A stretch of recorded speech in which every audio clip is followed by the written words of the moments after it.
The global bee population is under threat. We've all seen the stories.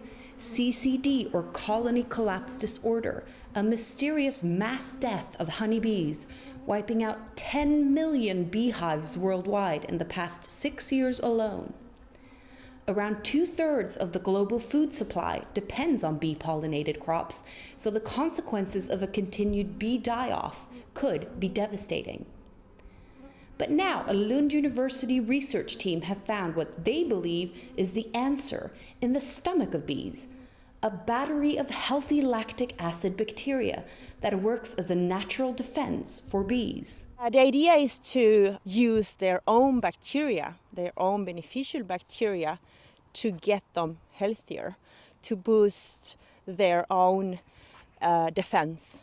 While there is no consensus on exactly what causes CCD, pesticides, parasites, poor nutrition, and the stress of large-scale pollination may all be conspiring to weaken the bees' immune systems, making them susceptible to disease. We believe strongly that if they're given back their lactic acid bacteria when they're low in numbers inside of their honey stomach, they can again have a chance to defend themselves naturally against diseases.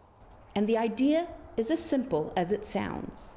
We wanted to give the lactic acid bacteria back to the bees in an active form. The beekeeper actually buy this formula, this medicine called symbiotic, and it contains honey and nutrition from pollen and also the lactic acid bacteria, of course.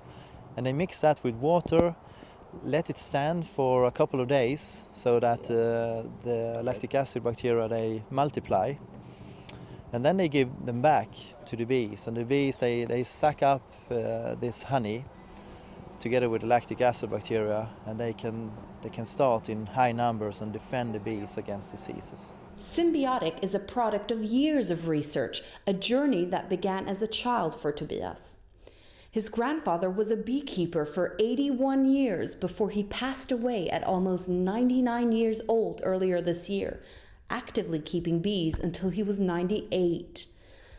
The research also brought together Tobias and Alejandra, who are now married. Sweet as honey, in other words.